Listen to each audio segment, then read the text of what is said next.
محرم الحرام۔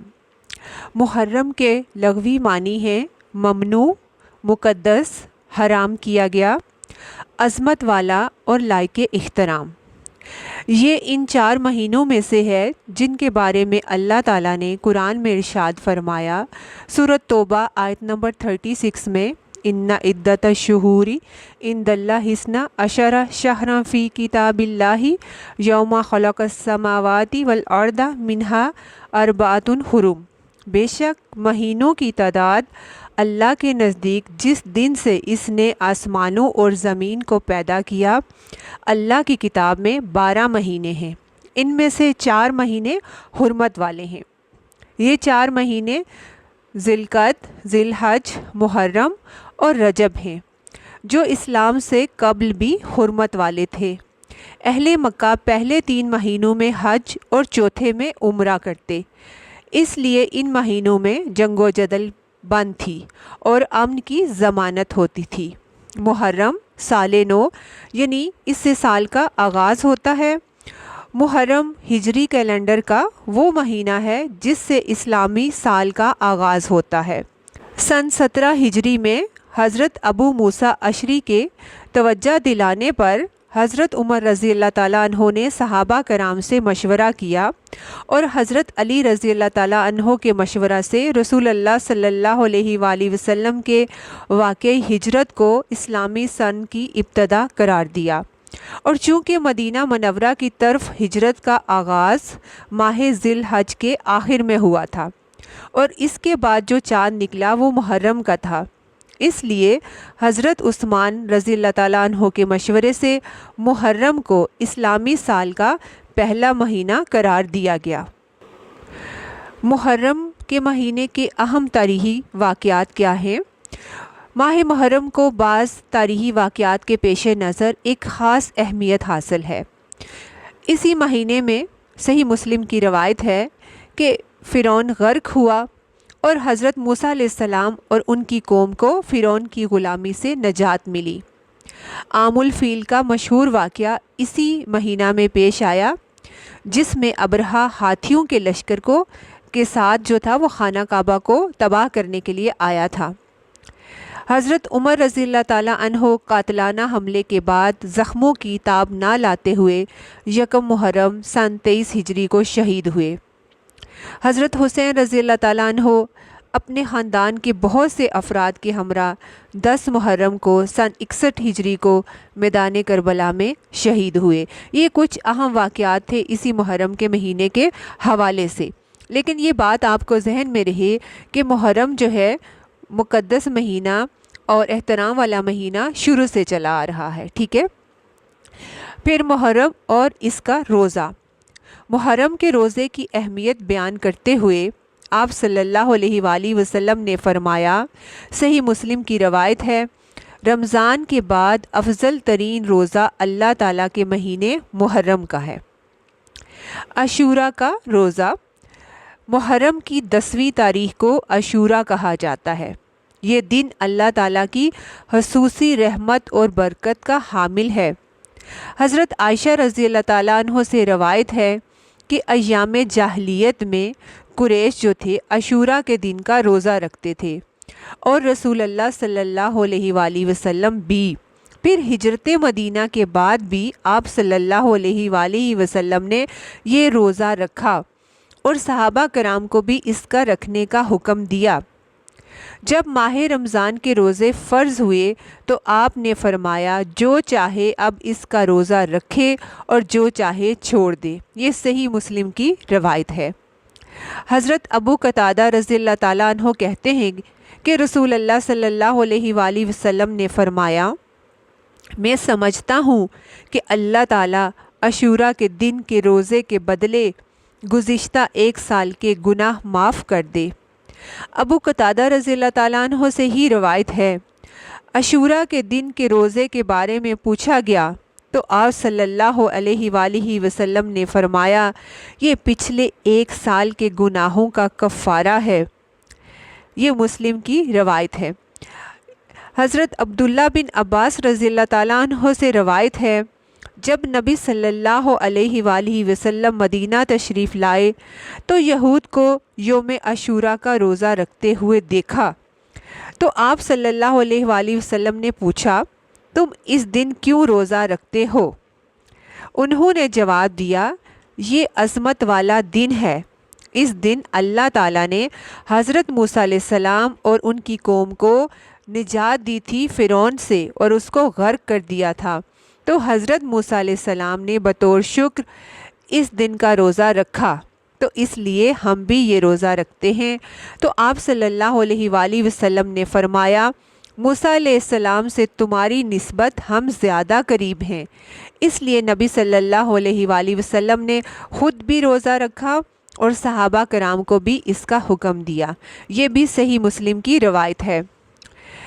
پھر اسی طرح روزے میں یہود کی مشابہت سے بچنے کا حکم، اس کے بارے میں آپ صلی اللہ علیہ وآلہ وسلم نے 10 کے ساتھ 9 محرم کے روزے کو ملانے کی خواہش کا اظہار فرمایا۔ حضرت عبداللہ بن عباس سے روایت ہے کہ رسول اللہ صلی اللہ علیہ وآلہ وسلم نے عاشوراء کا روزہ رکھا اور لوگوں کو بھی اس کے رکھنے کا حکم دیا، تو لوگوں نے کہا، اے اللہ کے رسول صلی اللہ علیہ وآلہ وسلم، یہ وہ دن ہے جس کی یہود و نصارہ عزت کرتے ہیں۔ آپ نے فرمایا، جب اگلا سال آئے گا تو اگر اللہ نے چاہا تو ہم 9 تاریخ کا روزہ بھی رکھیں گے، لیکن اگلا محرم آنے سے قبل ہی آپ صلی اللہ علیہ وآلہ وسلم کی وفات ہو گئی، چنانچہ اس 10 محرم کے ساتھ 9 محرم کا روزہ رکھنا افضل ہے۔ آپ اس کے ساتھ 9 محرم کا اور 10 محرم کا روزہ رکھیں۔ کسی وجہ سے اگر آپ 9 محرم کا روزہ نہ رکھ سکیں تو 7/11 کا رکھ لینا چاہیے۔ اس سے معلوم ہوتا ہے کہ غیر مسلم اقوام کے ساتھ ادنیٰ مشابہت سے بھی بچنا چاہیے، خواہ وہ عبادت میں ہو، عقائد میں ہو، عادات و اطوار میں ہو یا رسم و رواج میں۔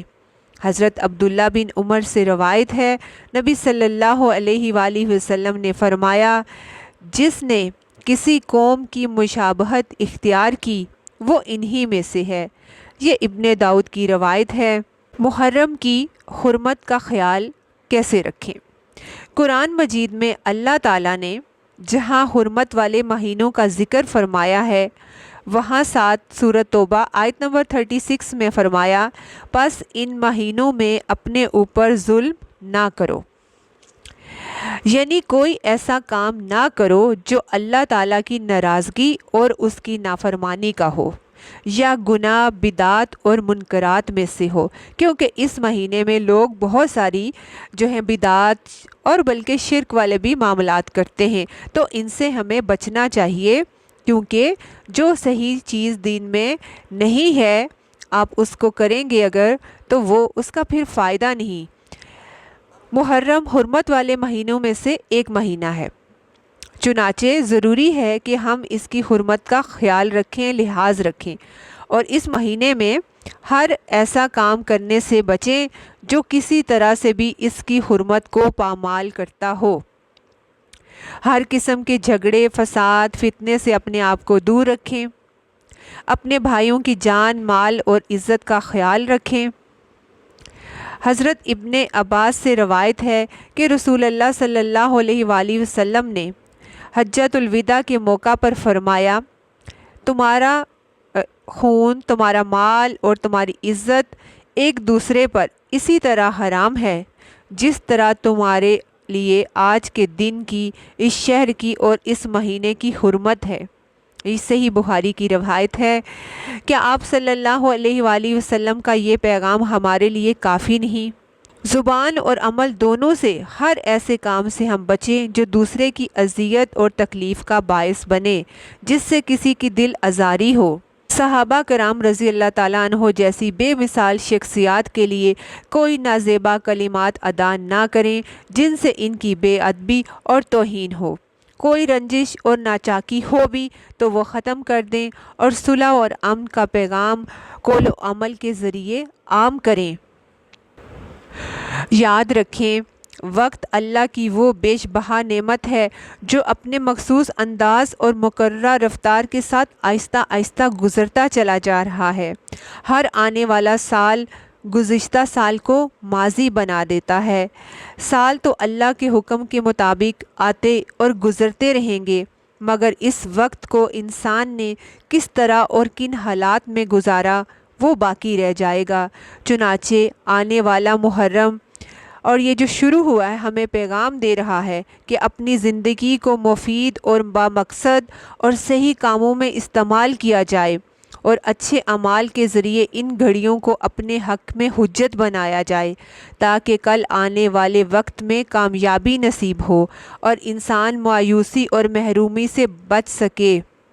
جنید بغدادی رحمۃ اللہ نے فرمایا، تم ہر لمحہ یہ دیکھتے رہو کہ اللہ سے کتنے قریب ہوئے، شیطان سے کتنے دور ہوئے، جنت سے کتنے قریب ہوئے اور دوزخ سے کتنے دور ہوئے۔ تو سال نو کا آغاز ایک نئے عزم اور جذبے سے کریں اور اس کے لیے ذہنی اور عملی طور پر تیاری کی جائے۔ اللہ تعالیٰ کے ساتھ ہم اپنے تعلق کو مضبوط کریں، عبادات کو شوق اور رغبت سے ادا کرنے کی کوشش کریں، والدین کی خدمت اور رشتہ داروں کے حقوق کی ادائیگی میں بہتری لانا ہے، اہل خانہ اور بچوں کی تربیت کی طرف توجہ دیں، نفع مند علم حاصل کرنے اور ذاتی اصلاح کی منصوبہ بندی کریں، معاشرے کے پسماندہ طبقات کی فلاح و بہبود کے لیے کوشش کریں۔ تو یہ ہمارا اسلامی سال جو شروع ہوتا ہے اسی مہینے سے ان ساری باتوں کے ساتھ اپنے ذہن کے ساتھ تیاری کے ساتھ ہم اس کو گزاریں، انشاءاللہ تعالیٰ اچھا گزرے گا اور اللہ تعالیٰ اس کا ہمیں بہترین اجر دے گا۔ صرف محرم میں نہیں، ہر مہینے میں نیکی کرنی ہے، ہر مہینے میں اچھے سے اپنے اعمال کو صحیح کرنا ہے۔ اللہ تعالیٰ ہم سب کو صراط مستقیم پر چلنے کی توفیق عطا فرمائے، آمین۔